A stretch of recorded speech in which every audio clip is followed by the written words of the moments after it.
sign, Capricorn, Taurus, and Virgo, kumusta po kayo guys? Okay, so Earth sign, maraming salamat po sa walang sawang pagsubaybay sa ating pong mga reading. And ayan guys, paalala lang po na ang reading natin ay general reading lamang. So maaari po tayo guys makarelate, maaari rin naman pong hindi. Kaya gawing gabay lamang. So tignan po natin ano ba ang inyong gabay kapalaran. Earth sign, gabay kapalaran.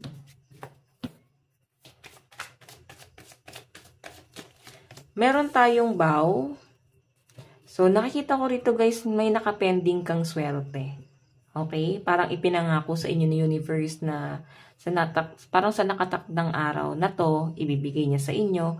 So, may nakikita rin ako dito guys. Ayan, may mga nambuli siguro sa inyo or para mapinagkaisahan ka. Yung isa rito at hindi ng galit, may tagagatong. So, tignan mo ha.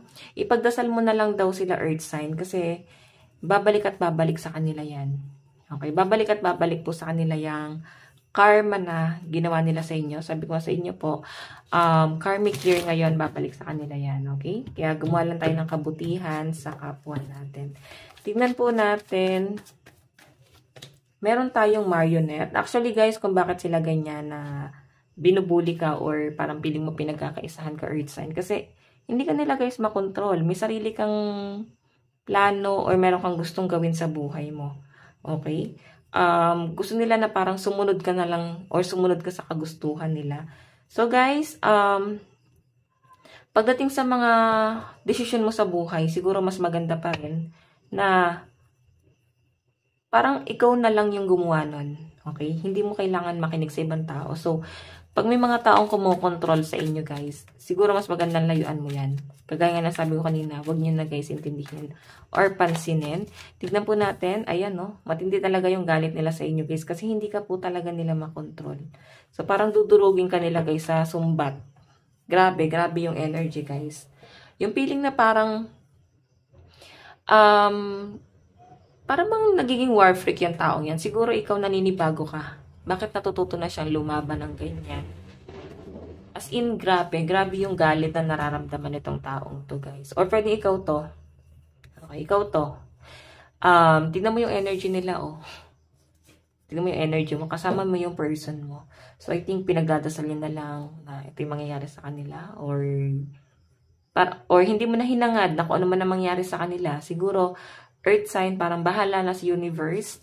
Ayan, focus ka sa sarili mo and sa goal mo. Sabi ko sa inyo, may nakapending kang swerte na ibibigay sa inyo ni universe. Okay, so tignan natin guys, ano pa po ang inyong additional message. Ayan, ang lucky number nyo po is 54, 15, and 74.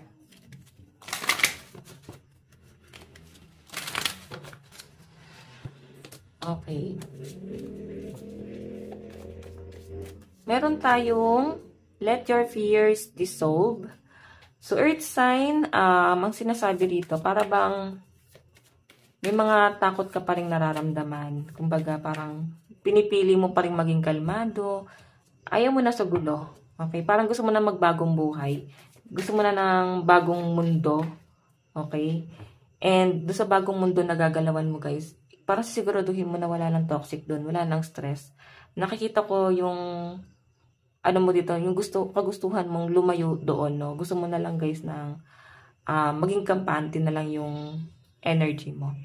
Okay, so tingnan pa natin or yung pamumuhay nyo. Meron tayong breathe through the tension. Ayan, huminga ka. Nakikita ko guys yung ano mo ngayon, parang kinakabahan ka, nagpapalpitate ka. Hindi mo gusto yung nararamdaman mo. Pero siguro, guys, ano to dala to ng pambubuli sa inyo ng mga tao. Pagdadaw nila sa inyo ng harap-harapan.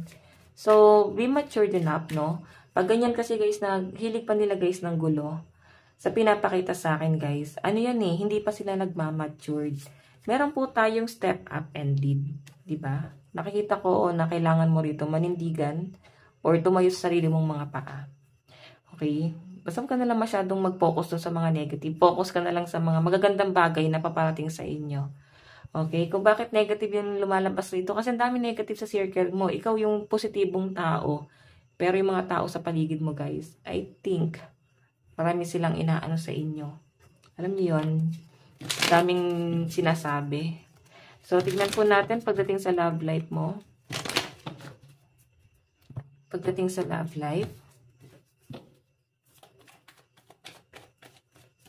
Meron po tayong The Chariot. Oh. May mabilis na pangyayari dito. So, nakikita ko guys yung pagbabago ng person mo.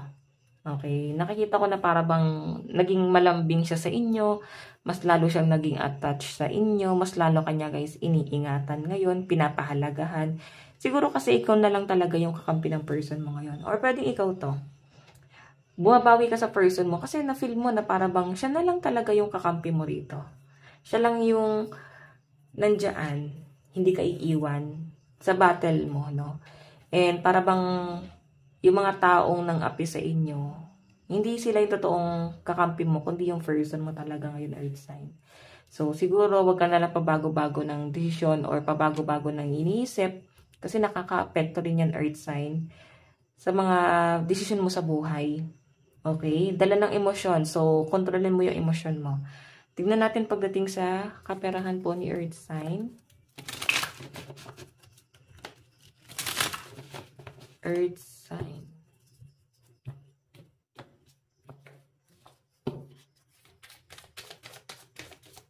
Meron po tayong Queen of Cups.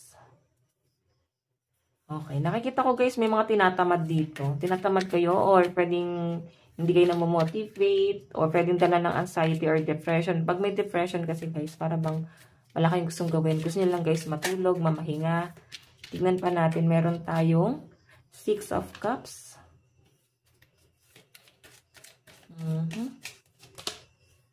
Ten of Cups. So, may nakikita po akong celebration dito.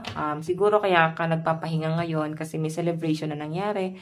Pwedeng maglilib ka muna ngayon sa trabaho or pwedeng bakasyon. Baka nag-end of contract na. So, bakasyon muna ang mga Earth sign. May nakikita akong big event or celebration na mangyayari or paparating sa inyo. Okay? So, actually, yung iba sa inyo guys, mabibigla ka dito sa paparating na to. Parang hindi mo na-expect, pero yan na nga. Tingnan pa natin, love advice.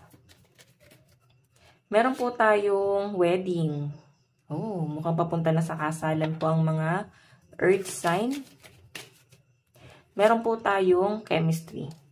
So guys, may nakikita ko dito na may kakaibang connection sa inyo ng person mo. Para bang nakikita ko dito na masasabi mo na lang na siya talaga yung gusto mong makasama at pakasalan. Okay? Nakalaya ka na sa negative energy ng ibang tao or pwedeng sa past trauma mo. Okay? Na-overcome mo na siya. Ayan. Siguro tinulungan ka ng person mo ngayon na ma-overcome yung trauma na yan. And siguro yung pagiging caring, maalaga niya sa inyo. Isa rin sa nakakatulong. Tignan po natin ano ba ang inyong advice. Meron tayong rest.